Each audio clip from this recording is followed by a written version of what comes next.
Greetings, everyone. Welcome. It's wonderful to see you all here today. My name is Stephanie Haddad, and I'm Assistant Dean here at the Humphrey School. It is truly my pleasure to welcome you here today. We are so pleased to have this opportunity to host this event and conversation today.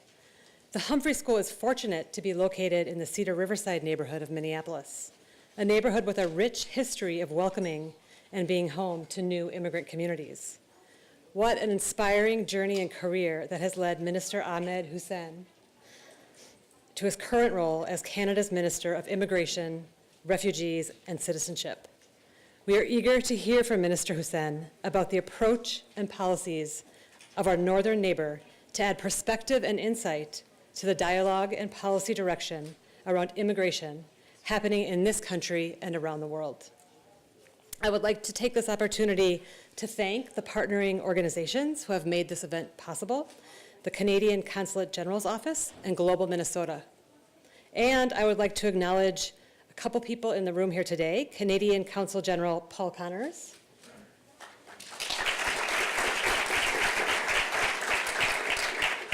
is Senator Patricia Torres-Ray here? No, she's not here. As well as Humphrey School Associate Dean Carissa Slaughterbeck.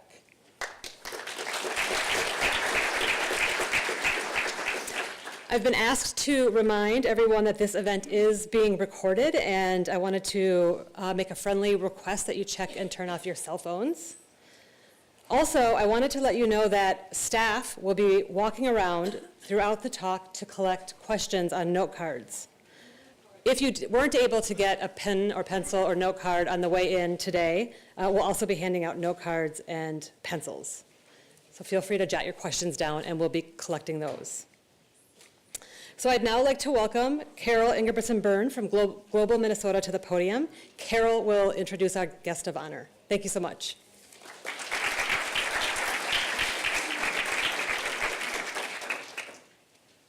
Well, good afternoon to all of you and a warm welcome. And thank you, Stephanie. So again, my name is Carol Ingebrigtsen-Byrne, and I'm the president of Global Minnesota. And today we're so proud to partner with the Humphrey School and with the Canadian Consulate to host our distinguished guest. We always welcome the opportunity to bring global voices to Minnesota, to share insights and ideas as well as best practices. And that is exactly what we're going to hear from today with the Honorable Ahmed Hussein, Member of Parliament and Canada's Minister of Immigration, Refugees, and Citizenship.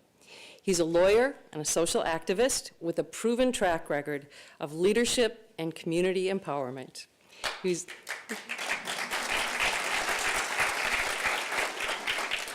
He was born and raised in Somalia, and Minister Hussein immigrated to Canada in 1993, and he quickly gravitated toward public service. After completing an undergraduate degree in history at York University, he co-founded a neighborhood community council and helped secure $500 million in revitalization projects for the area. He also served as a national president of the Canadian Somali Congress, a Somali community organization that works with national and regional authorities to advocate on issues of importance to Canadians of Somali heritage and strengthening civic engagement and integration. Minister Hussein began his career in politics and policy by serving as an assistant to Dalton McGuinty, then a member of the Ontario Provincial Parliament, and then later Premier of Ontario. He earned his law degree from the University of Ottawa and practiced in the areas of criminal defense, immigration, refugee, and human rights law. And in 2015, he was the first Somali Canadian to be elected to Canada's Parliament. And then in January 2017, he was appointed by Prime Minister Justin Trudeau as Minister of Immigration, Refugees, and Citizenship. So please, let's give him a warm welcome to Minister Hussein.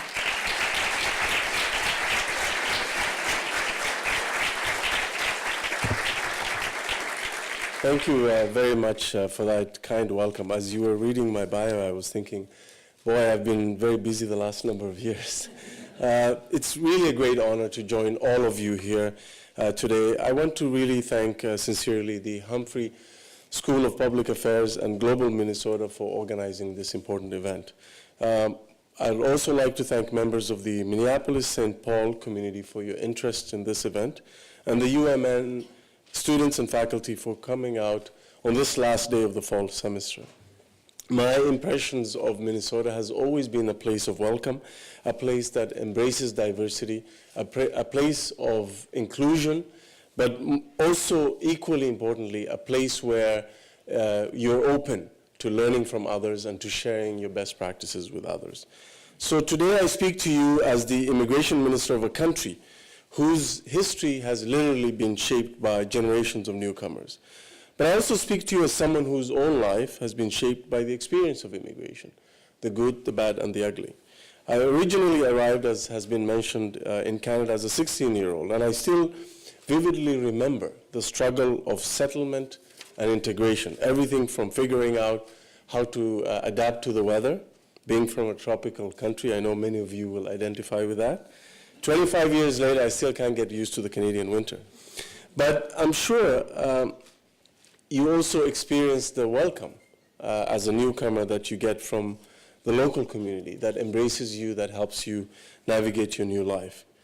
So whenever I think or speak about immigration or immigration policy, which is very often, I'm often informed by my own personal experiences and the experiences of many, many newcomers in Canada.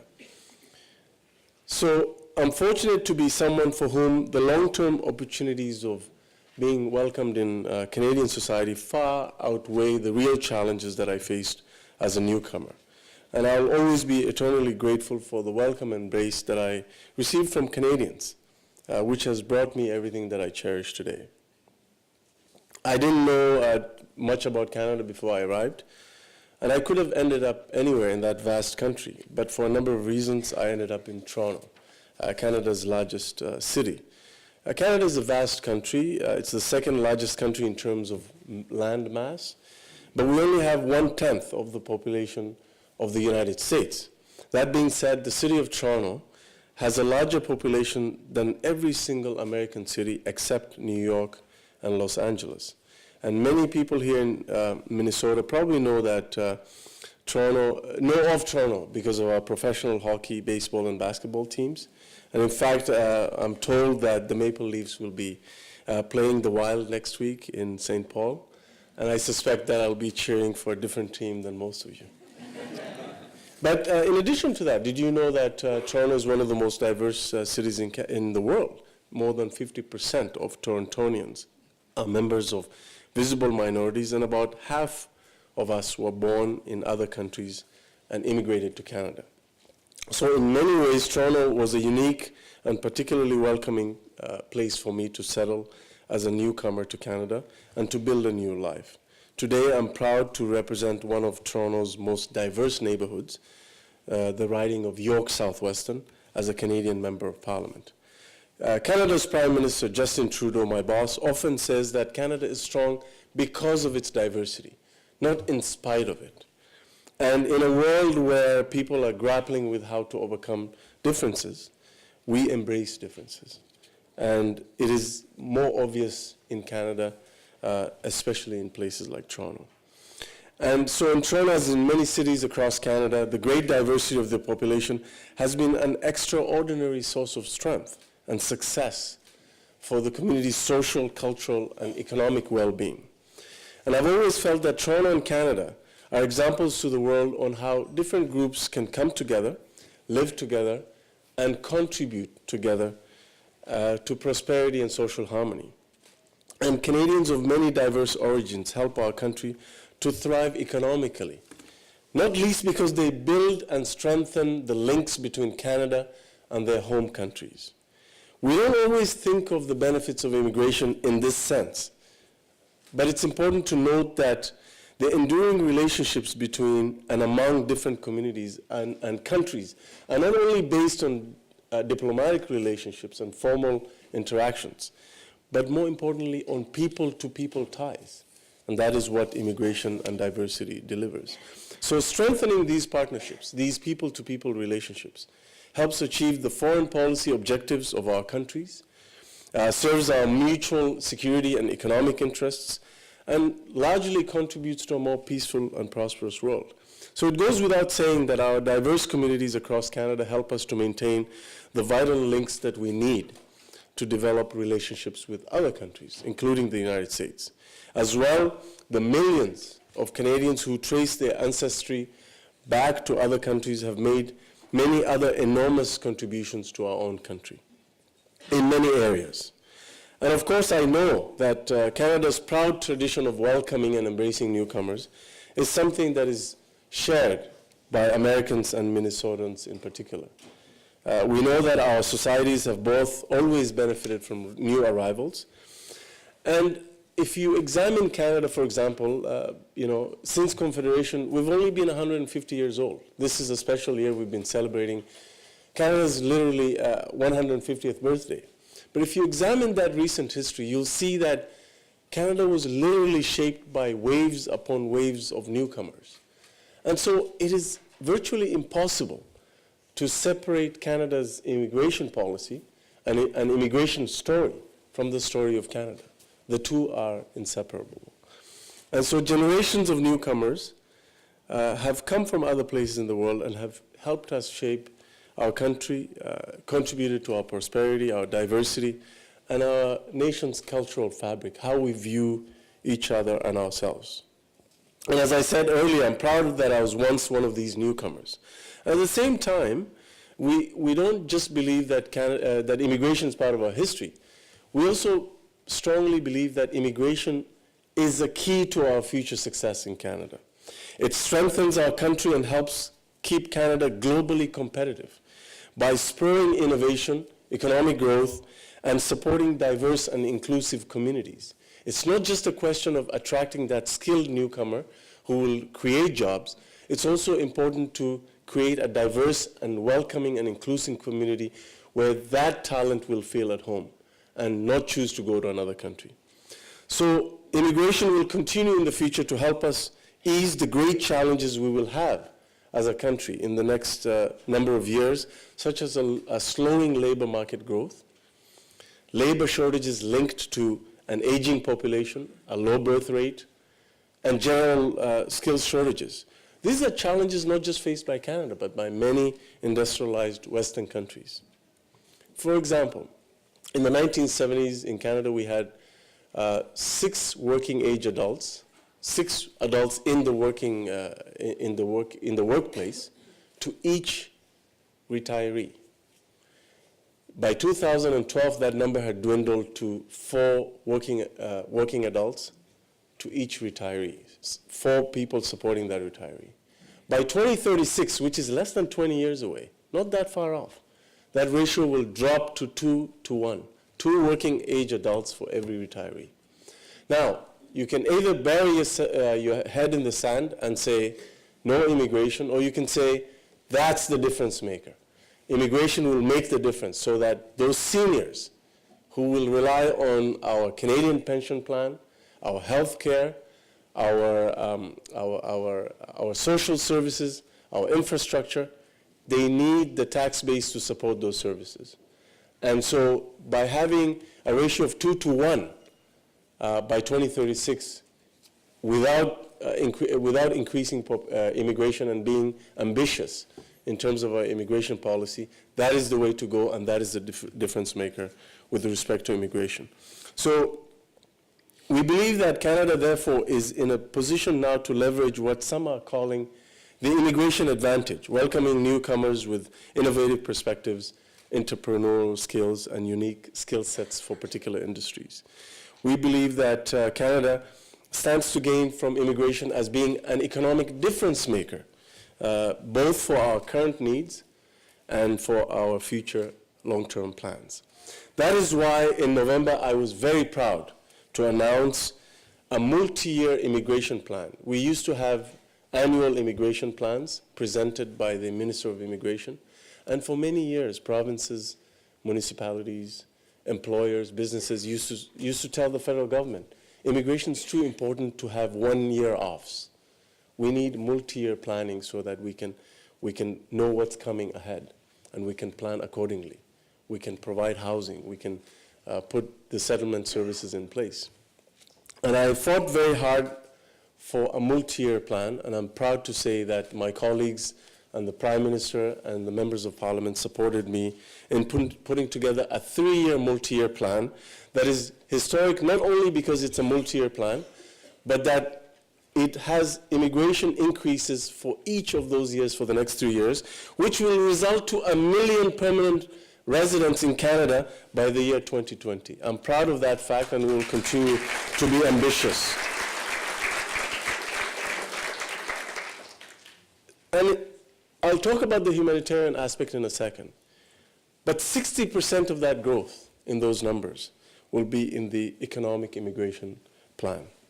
For example, we have a federal skilled worker system. I believe your president, when he refers to Canada's merit-based immigration system, he's really referring to this particular stream of federal skilled worker program, where no matter who you are, no matter where you're from, you go into the immigration system in Canada online, you plug in your information, your work experience, your educational background, your language abilities, and you get a number of points. And based on the pool that is applying with you, you may or may not be selected to come to Canada. But it's purely objective, and it's based on those numbers, and you get invited not to come and work temporarily in Canada. You're given a permanent residency offer within 6 months. The processing time is 6 months or less, and that program is continuing to grow. We also have a subnational state level, what you call states, but we call provinces, a provincial nominee program for immigration, where we allow provinces to also benefit from the benefits of immigration all across the country. And in that, provinces have the right to nominate skilled immigrants every year from their own numbers, based on their own regional and local labor market needs. We're also introducing new programs, testing new ideas, testing immigration pilots to see whether they work or not. Because we believe that government should be in the business of testing ideas. And I know that traditionally governments are risk averse and are very afraid of failure, but that makes you very conservative and unwilling to test out new ideas. And sometimes you have to. And we're not afraid of failure, but we believe that these pilots and ideas are the key to success. So for example, in Atlantic Canada, I'm proud of the fact that we have a program called the Atlantic Immigration Pilot Program. It's a 3-year pilot which addresses the unique labor market and demographic challenges in Atlantic Canada. If you want to see what Canada will look like if we don't continue to be ambitious in immigration, you have to look at Atlantic Canada, where you have very low retention rates for immigration and very high demographic challenges. So for example, in the province of Newfoundland, for every 100 adults joining the workforce, you have 125 leaving the workforce. The difference has to be made, among other ways, by immigration. In June of this year, only in June of this year, I was so proud to announce a new strategy that came directly from businesses. It wasn't my idea, it wasn't our government's idea. It came directly from businesses, especially the high-tech sector. They told us, Government of Canada, we need talent, and we need to get that talent into Canada, and we need to get that talent fast. That the folks that they were bringing, that they needed to not only get to Canada and address those skills shortages, but turn around and actually create jobs for Canadians, were taking too long to process. They were taking 7 months or longer. Through the global skills strategy, which we developed with the business community, with the film industry, with the animation industry, with the IT sector, with the robotics sector, and the artificial intelligence community, we are now able to promise, and we have delivered so far, a 2-week processing time to provide both the work permit and the visa in 2 weeks or less. And I've been able to go to employers and ask them, is it really 2 weeks? And they say, yes, actually it is, good. So by faster processing, we're able to do that. And we haven't forgotten about the universities and the research centers. If you are a foreign national who's coming to Canada to do temporary research collaboration or by yourself within Canada, we used to ask you for a work permit, which meant delays and long processing times. Under the Global Skills Strategy, we waived the work permit requirement. You can come to Canada without any work permit, do your research, collaborate with Canadians, and then go back to your country. And I'm proud of the fact that that is an example of a Canadian immigration program that is a win-win, because they can come, collaborate with Canadian research ecosystems, benefit our country, and then take that knowledge back to their home country, including the United States. And the folks who come through the Global Skills Strategy, if they love Canada, they can decide to, of course, apply through the permanent stream of immigration. The other economic immigration program is the startup visa, where we literally go out as a country seeking promising startups all over the world, invite them to come to Canada to scale up and create jobs for Canadians. And the difference here is it's not a visa program. The startup visa program sounds like a visa program, but the winning companies actually get permanent residency offered to them and their workers and their families. And it's a very credible program because the winning and the folks who are selected under that program are done through the industry referrals. We just do the processing. So the business community does the work. So as we foster an innovative immigration system that meets Canada's real labor market needs, we have to continue our humanitarian tradition. We can't forget about that. And we're proud of the fact that we will continue to be a global leader in reuniting families through immigration, resettling refugees, and offering protection to those in need. So, and I often say this, in a world where countries are closing their doors to people, closing their doors to talent and to those in need, we are unapologetically taking the opposite approach. We will remain open to people. We will remain open to talent and skills. And yes, we will continue to offer protection to those in need. And the reason for that is it's fundamental to our country's identity and our global reputation and our international obligations. I must also address, though, having said that, over the last number of months, you've probably seen this in American media, that a record number of asylum seekers have been crossing the border irregularly from the United States to Canada, particularly through New York State to Quebec, but also somewhat from Minnesota to Manitoba, through the Emerson border crossings. These are individuals who are taking enormous risks, embarking on dangerous journeys, and unfortunately basing those journeys on false information being distributed on social media, among other places.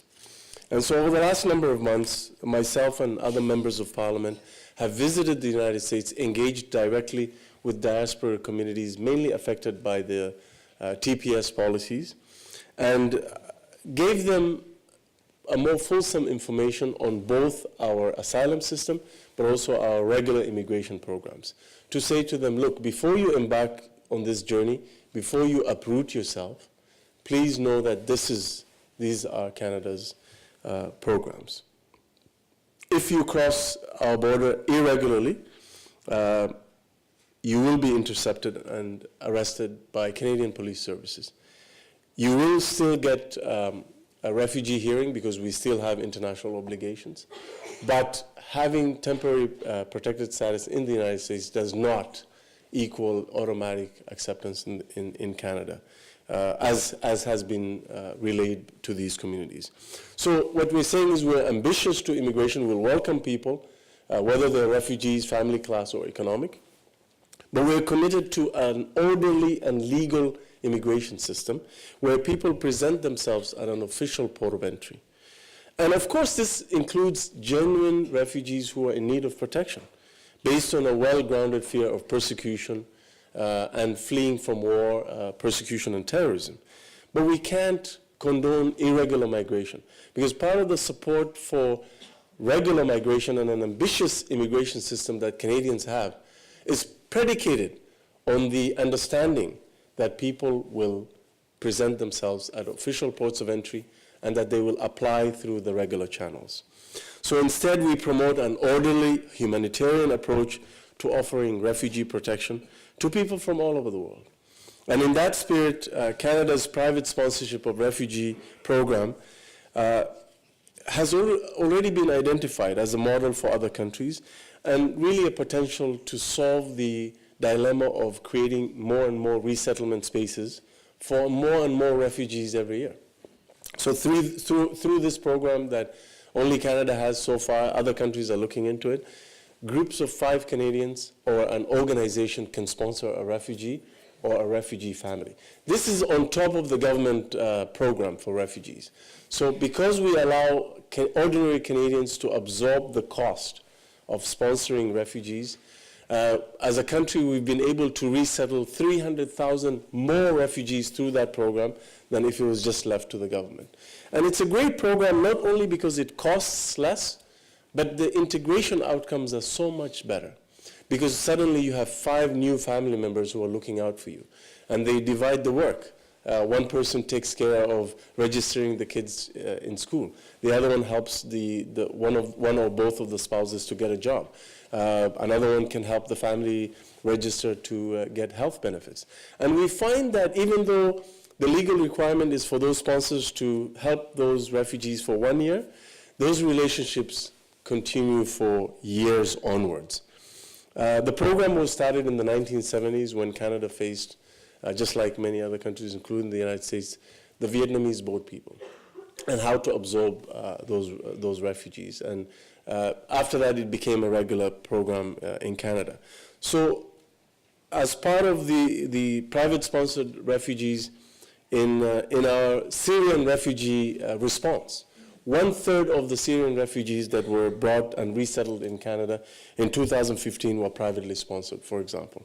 And in 2017, I'm proud of the fact that more than 2/3 of all refugees who will be resettled in Canada from all nationalities will be privately sponsored by ordinary Canadians. So I think that in this sense, the Canadian model of resettlement works really well because once you've sponsored a refugee, and you've worked with them, and you've stood shoulder to shoulder with them as they integrate and settle, we've found that those individuals who sponsor refugees become the biggest champions and advocates for refugees. Because for them, refugees are no longer an abstract or the other to be feared. They're real families who they've gotten to know and sometimes become more than friends, but actually family members with.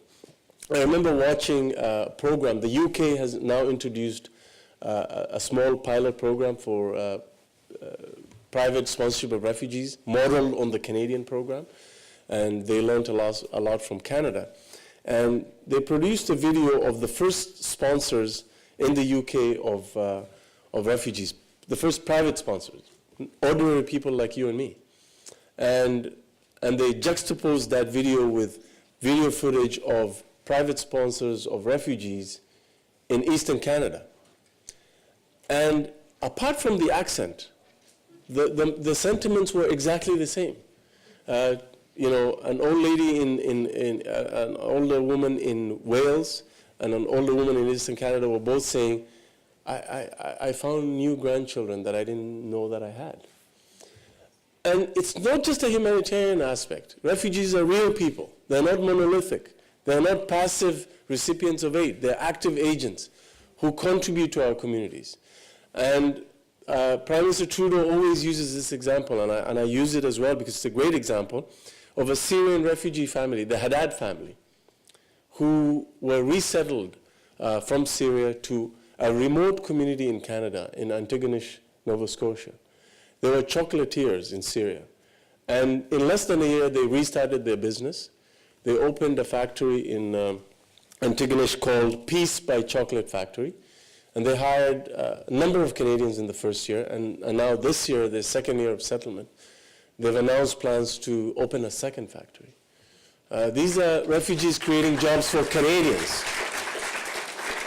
So now we're exporting this privately sponsored refugee model to other countries. I always say this, the private sponsorship of refugee model doesn't show that Canadians are more generous than other people. Far from it. I think that if you look at the response that many people in industrialized countries, affluent societies, had when they examined the footage coming from Syria or Congo or other places, they have the same reaction. They're human beings. They want to do whatever they can to help. In the example of Syria, Canadians and Americans had the exact same reactions. There was a spike in donations to the Red Cross. There was a spike in donations to the refugee groups. And ordinary Canadians and Americans had the same reaction in terms of hoping that they could do something to help these people. The difference is, in Canada, there was an institutional mechanism under the private sponsorship of refugee program that could channel that generosity towards actually sponsoring a refugee, which is why these kinds of institutional mechanisms are extremely important. And so I'm happy to note that the UK has now adopted a private-sponsored refugee mechanism. I was there to launch it. Everything was fine. It was modeled on the Canadian program, except the name. They call it UK Refugee Scheme. And I was like, scheme sounds a little weird, you know? It sounds a little negative. They're like, no, in British English, scheme is like a project. I'm like, scheme sounds a little shady. But anyway, they were sticking with that name, but other than that, it was modeled on the Canadian program. The countries that had never been engaged in formal refugee resettlement programs, at least consistently, are now looking at this program and learning from Canada on how to implement this program. So we now have engagement from Brazil, Argentina, and Chile, who are actually coming to Canada to find out how to implement this program in their countries.